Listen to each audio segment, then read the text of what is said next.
They've had their service, Desert Storm, whatever. Your generation, my generation, those of us that were from before 9/11 all the way till 2022, whenever we retired, Yeah. the whole damn freaking exhausting freaking from '01 till 2019, if you will, right? Because not everyone knows everything. It was a lot. And Yeah. so, and I'm sure at that point in '02, not even they fully understood what this was going to be in the long run, right? It was Yeah. just, but they were probably like, no matter what, you guys were going to be in the sauce. And I mean, were you guys even thinking about things like IEDs and stuff like that early in your EOD journey? No, I mean, so IEDs was a department you know, a class that you went through, and but it was a small component of everything, right? So EOD school is really it's just seeing if you can learn at a fast pace, right? So you learn a lot of things in EOD school, but it's to see that you can learn it and then apply it quickly, and then you really learn more of it when you get out, because we go through Okay. team training and everything like that, right? So before you deploy, you go through team training, and you'll go do like more advanced training like you did in EOD school, and Okay. but IEDs were not as bad at the beginning, right? Because like Right. back in the days, it was more of a shooter's threat, not an Right. IED thing, right? And then Yeah. later on, Afghanistan. Yeah. Yeah. yeah, and then later on, So it turned into an IED and less shooters, right? that's what I'm thinking. I'm thinking of where we're going to end up in '05, '06, '07, '08, and how that was. But you're coming in '02, and I just, again, they don't know what they don't know. And so after you graduate EOD school, where Go do you for it go now. next? I go to Mobian 4 in Bahrain. So I was on an MCM team, so mine countermeasures.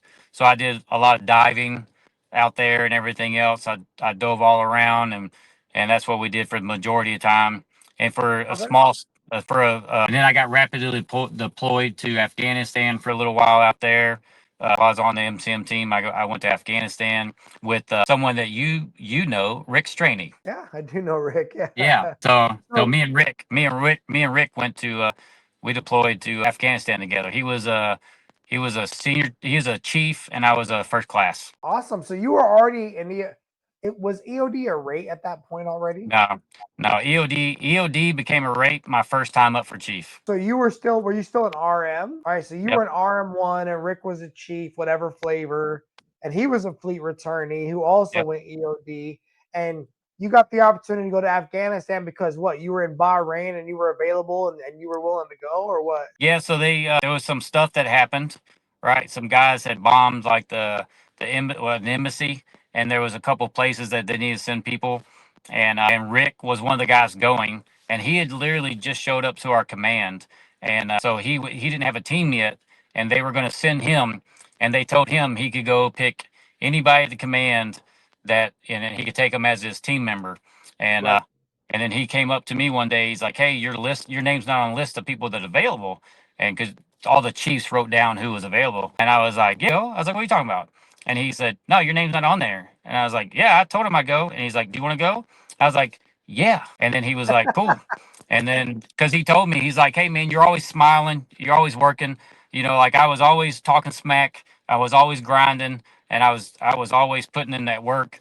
And he saw that, and so he was like, "Hey, I'm going to take you with me." And then so me and him went to Afghanistan and stuff, and then Very cool. and that was a interesting time, right? Go from diving all the time to being in Afghanistan without certain training that I did not have. Oh man, that was a Yeah. steep learning curve, right? So So just so I understand, so you guys you're geo bachelor in Bahrain, I would imagine, right? yep, Your family's yep, still back in the yep, States. yep, Okay. And so when you go to Afghanistan, you're just plugged in with another group. Like you guys are just like TDY to some other yeah. people. We were out there with some Marines. Okay. Yeah, And they needed some EOD support, right? So you yeah, guys are there to be the EOD support, but then it's just because you're EOD, the enemy doesn't know you're EOD. They're thinking you're the enemy, right? So you have ready to yep, fight whoever's coming your way. yep. Okay. And how long is that Bahrain, that EOD, whatever that group is for the Is that a 2-year tour, 2-year billet? I ended up being out there for like a year and a half. It was Okay. supposed And to then be long, Afghanistan was part of but that. then Okay. yeah, they end up standing the mobile unit down, and it's actually CTF 56 now, right? But they end up standing it down, and then and they end up putting everyone throughout, you know, the rest of the mobile units. So everyone got moved, right? So Okay, so where do you end up going then after the Bahrain time? Virginia, where I mud pupped, mobile unit 2. Okay, so is that in like Virginia Beach or is that in Norfolk? It's on Little Creek. Little Creek, okay. Yeah, So NAD. Virginia Beach, little, and your wife is there with you, and that's your first, like, no kidding, EOD, got a house, got the car, got the dog, all that. Yeah, yeah. Hold on, hold How long on. are you there at that tour? Are you a chief at that point? Are you up for Oh chief? no, I'm a first class. I'm a Okay. first class. So I made first right before I graduated EOD school. Yeah. So I did a year and a half in Bahrain. Then I went to Mobile Unit 2, and then that's where that was probably, I think, one of my favorite tours as an EOD tech. Right.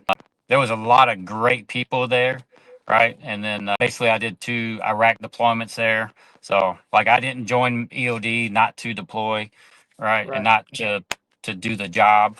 So, Right. so I really enjoyed that tour. Well, and you have a lot of cross pollination on Little Creek too, right? They call it Joint Expeditionary Yeah. Base now, Little Creek, because there Yeah. is so much diversity of organizations, right?